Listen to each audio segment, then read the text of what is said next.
Good evening, visitors. Welcome to the Australian War Memorial's Last Post ceremony. My name is Nathan Boyd, and joining us today from the Royal Australian Navy is Chief Petty Officer Darren Tobler. We welcome the veterans who have served, those that are still serving, and the families that love and support them. We acknowledge the members of RSL Services Clubs Association, RSL Victoria, and RSL Queensland, who are watching the broadcast of this ceremony across Australia. During this evening's ceremony, wreaths will be laid at the base of the pool of reflection by visitors to the memorial. If you're able, please stand and join in singing the national anthem.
The Australian War Memorial was a vision of Charles Bean, Australia's First World War official historian. Bean landed with the Australian troops on Gallipoli and stayed with them at the front through to the end of the war.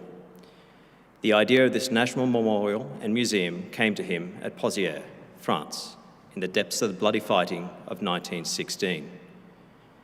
Bean's idea was that this would be a place where family and friends could mourn loved ones buried in faraway places.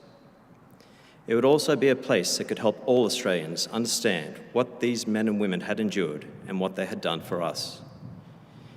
Bean's vision, to which we remain true, is best expressed as inscribed in the entrance of the memorial's galleries. Here is their spirit, in the heart of the land they loved, and here we guard the record which they themselves made. Tonight, we will read the story behind just one of those on the Roll of Honour, which lists the names of more than 102,000 men and women who gave their life for us in war and in operation for more than a century. But first, we present a lament, Flowers of the Forest. Wreaths or floral tributes will be laid at the base of the pool of reflection.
Today we remember and pay tribute to Corporal Herbert Ernest Mason.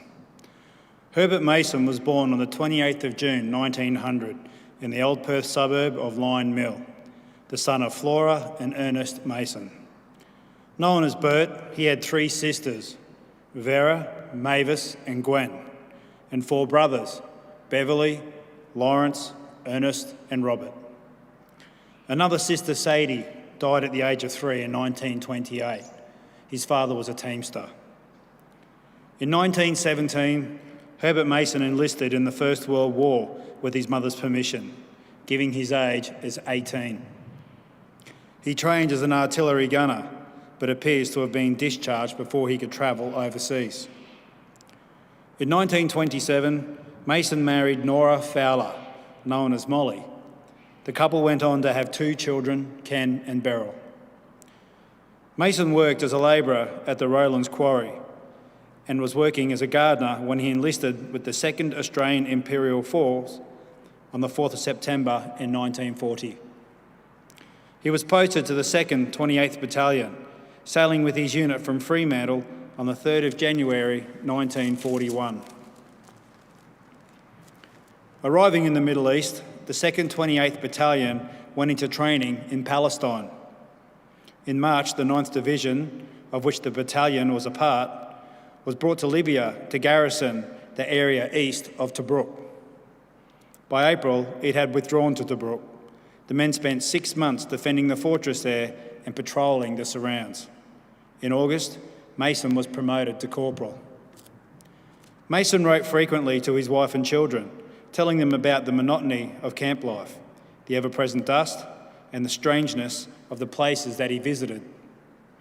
On a trip to Palestine, he befriended 2 young locals and set up pen-pal relationships with his children. His family sent him knitted stockings and gloves and other home comforts where they could reach him.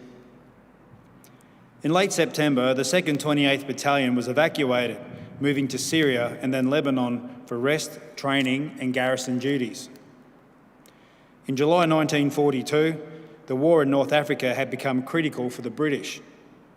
The Germans and Italians had reached El Alamein in Egypt, about 70 miles from Alexandria, and so the 9th Division was rushed to the front.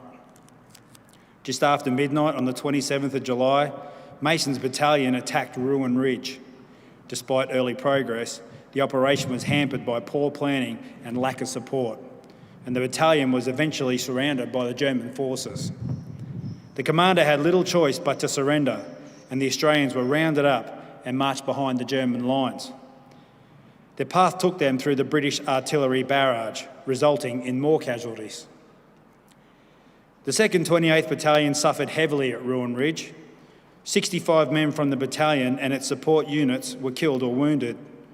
Nearly 500 were captured and became prisoners of war, including Corporal Mason. 3 weeks later, Mason was one of more than 500 Australian and Commonwealth prisoners placed aboard the Italian cargo ship Nino Bio at Benghazi. Nino Bio was part of a large convoy being escorted from the holding camps to Greece. The following day, on the afternoon of the 17th of August, the Nino Bio was torpedoed by the Allied forces. One torpedo struck the holding containing the prisoners, and all but 70 were drowned or died in the explosion. Among those killed was Herbert Mason. He was 43 years old. Mason's brother Robert also served in the Second World War. He enlisted with the Royal Australian Navy and died of illness in hospital during the fall of Singapore in 1942. With no known grave, today Corporal Herbert Mason is commemorated on the El Alamein Memorial in Egypt. His name was also listed on the Roll of Honour on my left, among almost 40,000 Australians who died while serving in the Second World War. His photograph is displayed today beside the pool of reflection. This is but one of the many stories of service and sacrifice told here at the Australian War Memorial. We now remember Corporal Herbert Ernest Mason, who gave his life for us, for our freedoms, and in the hope of a better world.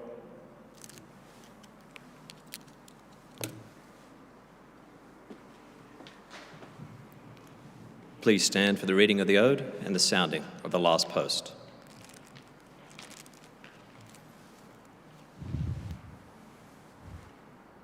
They shall grow not old, as we that are left grow old. Age shall not weary them, nor the years condemn. At the going down of the sun, and in the morning, we will remember them. We will remember them.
Lest we forget.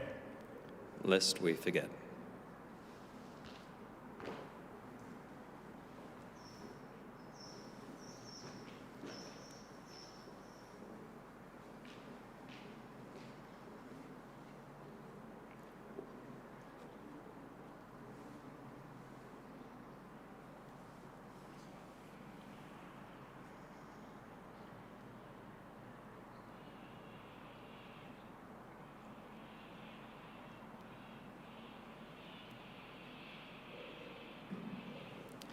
We leave you this evening with the words of the memorial's founder, Charles Bean.